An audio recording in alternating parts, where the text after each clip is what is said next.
Ako yan yung pinakamalaking blunder eh. Pinakamalaking blunder ng administrasyong ito. Kapapanalo pa lang, yung pinakamalakas nilang kaalyado gusto nang tablahin para lang ma-promote yung kanyang Narito ang Balitang Pinoy TV. Magandang araw sa atin lahat mga kababayan. Dito na naman tayo sa another episode ng ating vlogs. Pag-uusapan natin ngayon, ito po no.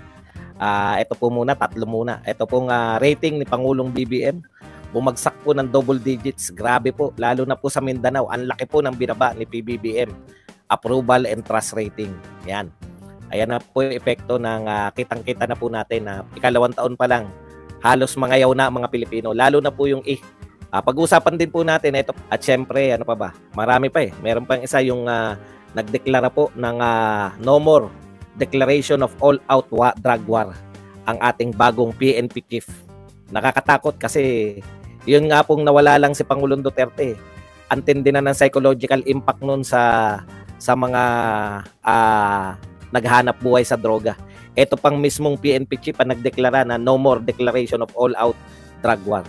Yan po mga pag-usapan natin, pero bago yan, kung bago ka pa lang dito sa ating channel, mag-subscribe ka na. Dahil ito lang ang tanging channel na may kinikilingan, may pinapanigan, una sa balita, huli sa impormasyon, kaya ano pang hinihintay nyo? Pindot na. Okay, pag-usapan natin, no? Ito po, inano na po ng tao, no? Talagang ipinamukha na po sa ating Pangulo na ayaw ng mga tao yung ganitong uri ng pamumuno, no? 2 digits po ang binagsak ng rating ng Pangulo ng Pilipinas mula noong December 2023 hanggang ngayon na March, no? Ayon po rito sa Pulse Asia, ito po ang isa sa mga pinagkakatiwalaan natin, SWS at Pulse Asia. Double digits po ang ibinaba, no? Ayaw na ng mamamayan dito sa kasalukuyan, no? Ayan. Sinasabi po from double digit decline in the first quarter. Yan. At mukhang ito po ay tuloy-tuloy na yung paglagapak. Unlike po kay Pangulong Duterte, kung matatandaan nyo, relatively hindi po siya mataas nung bandang mauna. Pero habang tumatagal po, habang yung nakikita ng mga tao yung resulta ng mga ginagawa ni Pangulong Duterte, pataas ng pataas po yung rating. Hanggang sa maabot po yung pinakamataas, 88%. Ito po, tignan nyo po, 55%, mas mababa ng 13% ang kanyang approval, no? Dati 68%, ngayon 55% na lang. Okay. Tapos yung trust rating niya bumaba naman ng 16%, dating 73%, naging 57%. Ang malupit po nito, ang laki po ng ibinaba, no? Sa Mindanao. Sa Mindanao po ay bumagsak ng 32% and 22% ang kanyang approval rating. 32%. Halos ayaw na po sa kanya ng mga taga Mindanao. Alam naman natin kung bakit. Baluarte po yan ni Vice President Sara Duterte. Okay. At ito po yung pinakamalupit sa lahat. Ang laki rin po ng binagsak ng kanyang rating dito po sa Class E. Yung mga pinakamahihirap po nating kababayan.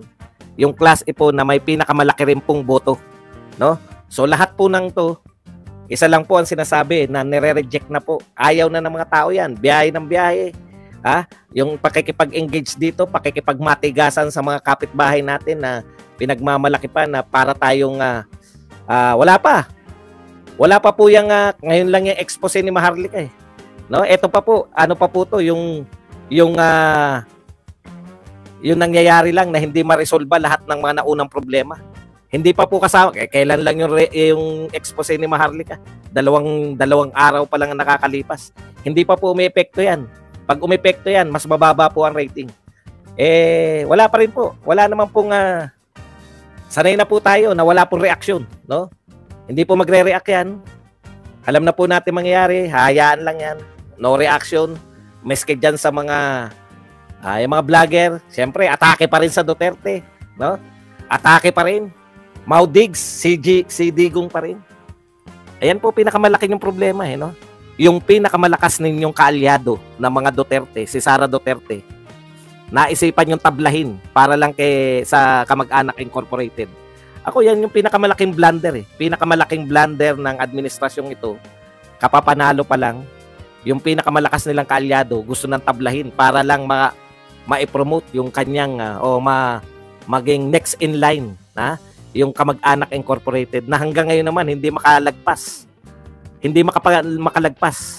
sa 0.5 rating ng presidential rating, no? 0.5.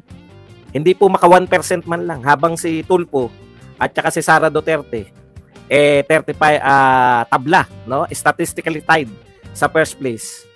Yung dahilan ng lahat ng ito, dahilan ng tsa-tsa, dahilan ng pagtira kay Sara Duterte, dahilan ng pagpalag ng mga Duterte, dahilan ng pag-alis ng mga kaalyadong katulad ni Badong, mga unity, pagkasira ng unity, hindi po makaabante ng 1% sa presidential survey. Wrong move. Na yung pinakamalakas mong kaalyado, no? Very early in the game, no? Wala naman sabit pa, kundi biruin nyo, sinakyan ninyo yung atake ng Makabayan Black, na alam naman natin lahat kung bakit inaatake si Sara Duterte. Dahil napagtagumpayan niya bilang mayor ng Davao, na sila ay dating stronghold nila yung Davao, ay biglang naging insurgent free.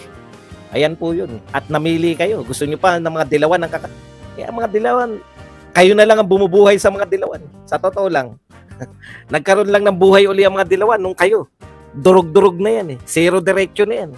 Nung panahon ni Pangulong Duterte, yung dilawan na dekadang bumibira sa pamilya nyo, PBBM. Ngayon, anong klaseng pag-iisip yan? Hindi na tayo magtataka ngayon kung bakit ganun patungo, no? Yung pinakamalakas mong kaalyado, papalitan mo ng mga dinurog na ng mga Duterte. Yan talaga mapupunta dyan, no? Ganyan talaga yan. Okay. Ang point lang dito, mga kapatid, no? Hindi po pwedeng walang balik yan. Tapos, bukod dun sa paninira kay Sara Duterte, walang katapusan, no? Yung paninira din sa napaka-popular na si Pangulong Duterte. Di ba nag-iisip tong mga vlogger, yung mga supporter, na may reason, no? Mayroon pong dahilan kung bakit popular si Pangulong Duterte. At least sa mga reason na yan, hindi po counted sa mga reason na yan, yung si Pangulong Duterte ay maraming vlogger na nakapaligid. Hindi po. Baliktad po. Kaya maraming nakapaligid na vlogger kay Pangulong Duterte, dahil sa popularidad niya.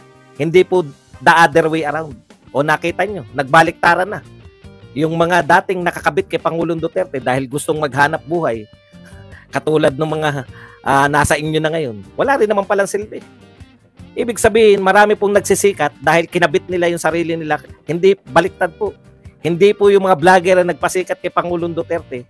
It's the other way around. Yung mga vlogger ang sumikat dahil sa kahusayan ni Pangulong Duterte sa pamamalakad. Ang point ko lang, sinisiraan nyo pilit, no? Yung taong namamahinga na dapat. Sinisiraan ninyo sa mga invento nyong yung kapalpakan ng kasalukuyang administrasyon, isisisi nyo lang sa dating administrasyon na umalis sa pwesto, may pinakamataas na rating, no? Akala nyo kaya nyong itokis yung popularidad. Kaya po very popular si Pangulong Duterte. May dahilan po yan. Hindi po yan dahil sa vlogger at kung ano pa man. Kaya po very popular si Pangulong Duterte, tagos sa puso ng mamamayang Pilipino yung kanyang paglilingkod. Tumagos po sa amin, nakita namin. Ang mga ginawa ni Pangulong Duterte, nakikita, nararamdaman, naaamoy. No amount ng paninira yung pwede nyong sabihin sa kapayapaan na naramdaman namin nung panahon ng war on drugs.